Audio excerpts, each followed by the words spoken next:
ಸನಾತನ ಧರ್ಮವನ್ನು ನಮ್ಮಿರುವಂಥ ಭಾರತ ದೇಶ ಇವತ್ತು ಎಷ್ಟು ಮಟ್ಟಿಗೆ ಡೆವಲಪ್ ಆಗಿದೆ. ಒಂದು ಕಡೆ ಜಪಾನ್ ನೋಡಿ, ಒಂದು ಕಡೆ ಅಮೆರಿಕ ನೋಡಿ, ಇಲ್ಲ ಕ್ರಿಶ್ಚಿಯನ್ ಕಂಟ್ರೀಸ್ ನೋಡಿ, ಇಲ್ಲ ಮುಸ್ಲಿಂ ಕಂಟ್ರೀಸ್ ನೋಡಿ, ಅವೆಷ್ಟು ಡೆವಲಪ್ ಆಗಿವೆ. ಭಾರತ ದೇಶ ನೋಡಿ ಏನು ಡೆವಲಪ್ ಆಗಿದೆ ಬ್ರೋ. ಚರಿತ್ರೆ ತಿಳಿದುಕೊಳ್ಳೋದು ತುಂಬಾ ಕಷ್ಟ ಆಗಿಬಿಟ್ಟಿದೆ.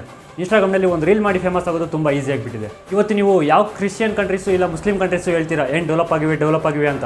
ಪ್ರತಿಯೊಂದು ಕಂಟ್ರಿ ಕೂಡ ಎಕ್ಸ್ಪೋರ್ಟಿಂಗ್ ಇಂಡಿಯಾ ಬಿಟ್ಟು ನೀವು ಹೇಳುವಂಥ ಪ್ರತಿಯೊಂದು country like Germany, America, UK, USA etcetera ನೀವು ಯಾವ ಕಂಟ್ರಿ ಬಗ್ಗೆ ಮಾತಾಡ್ತಿರೋ ಪ್ರತಿಯೊಂದು ದೇಶ ಕೂಡ ಇನ್ವೆಷನ್ ಇಂದ ಬೆಳೆದಿರೋದು. ಇನ್ವೆಷನ್ ಅಂದ್ರೆ ಆಕ್ರಮಣ ಮಾಡಿ ಒಂದು ದೇಶ ಇನ್ನೊಂದು ದೇಶದ ಮೇಲೆ ಯುದ್ಧ ಮಾಡಿ ಜನರನ್ನು ಸಾಯಿಸಿ ದುಡ್ಡು, ಬಂಗಾರ, ವಜ್ರ, ವೈಢೂರ್ಯವನ್ನ ಎಲ್ಲವನ್ನು ಆಕ್ರಮಣ ಮಾಡಿ ಬೆಳೆದಿರುವೆ. ಆದ್ರೆ 10,000 ವರ್ಷಗಳ ಸಿವಿಲೈಸೇಷನ್ ಇರುವಂತ ನನ್ನ ಭಾರತ ದೇಶ ಇದುವರೆಗೂ ಬೇರೆ ದೇಶಗಳ ಮೇಲೆ ಯಾವತ್ತೂ ಯುದ್ಧ ಮಾಡಲಿಲ್ಲ, ದಂಡೆತ್ತಿ ಹೋಗಲಿಲ್ಲ. 1000 ವರ್ಷಗಳು ನಿರಂತರವಾಗಿ 30-35% ಅಷ್ಟು GDP ನಮ್ಮ ದೇಶದಲ್ಲಿತ್ತು. ನೀವು ಹೇಳುವಂತ ಯುರೋಪ್ ಅಂಡ್ ಆ ಕಡೆ ಕಂಟ್ರೀಸ್ ನಲ್ಲಿ ಇರ್ತಕ್ಕಂಥ ಸಿವಿಲೈಸೇಷನ್ ಜನರು ಆದಿಮಾನವರಾಗಿ ಬದುಕ್ತಾ ಇರುವಂತ ಸಮಯದಲ್ಲೇನೆ ನಮ್ಮ ದೇಶದ ಸಿವಿಲೈಸೇಷನ್ ಜನರು ಕೃಷಿ ಮಾಡಿ ಜೀವನವನ್ನು ನಡೆಸ್ತಾ ಇದ್ರು. ಅವರು ಗುಹೆಯಲ್ಲಿ ವಾಸಿಸ್ತಾ ಎಲೆಗಳನ್ನು ತಮ್ಮ ಬಟ್ಟೆಗಳನ್ನಾಗಿ ಮಾಡ್ಕೊಳ್ಳುವಂತ ಸಮಯದಲ್ಲೇನೆ ನಮ್ಮ ದೇಶದಲ್ಲಿ ಬಿಗ್ಗೆಸ್ಟ್ ಸಿವಿಲೈಸೇಷನ್ಸ್ ಇತ್ತು. ತದನಂತರ 1000 ವರ್ಷಗಳು ತಗೊಂಡ್ರೆ ಮೊಘಲರು ಬಂದ್ರು, ಲೂಟಿ ಮಾಡಿದ್ರು, ದೋಚ್ಕೊಂಡು ಹೋದ್ರು, ಜನರನ್ನು ಸಾಯಿಸಿದ್ರು, ಜನರನ್ನು ಬಲವಂತವಾಗಿ ಇಸ್ಲಾಂ ಧರ್ಮಕ್ಕೆ ಕನ್ವರ್ಟ್ ಮಾಡಿದ್ರು. ಇವೆಲ್ಲ ಆದ್ಮೇಲೆ ಮತ್ತೆ 250 ವರ್ಷಗಳ ಕಾಲ ಬ್ರಿಟಿಷರು ಬಂದ್ರು, ಆಳ್ವಿಕೆ ಮಾಡಿದ್ರು. ಎಸ್ಟಿಮೇಟೆಡ್ ಆಗಿ ಇವತ್ತಿನ ವ್ಯಾಲ್ಯೂನಲ್ಲಿ ನೋಡಿದ್ರೆ ಬ್ರಿಟಿಷರು ನಮ್ಮ ದೇಶದಿಂದ ದೋಚ್ಕೊಂಡಿದ್ದು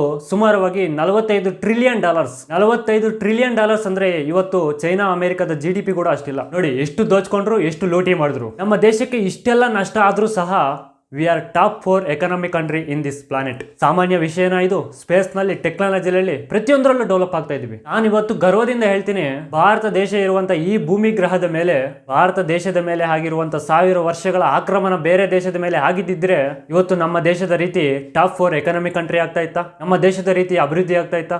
ಚರಿತ್ರೆ ತಿಳಿದುಕೊಳ್ಳಿ. India is greatest country in this world and I am proud to be an Indian. ನಿಮ್ಮ ಅಭಿಪ್ರಾಯವನ್ನು ಕಮೆಂಟ್ ಸೆಕ್ಷನ್ ಅಲ್ಲಿ ಕಮೆಂಟ್ ಮಾಡಿ.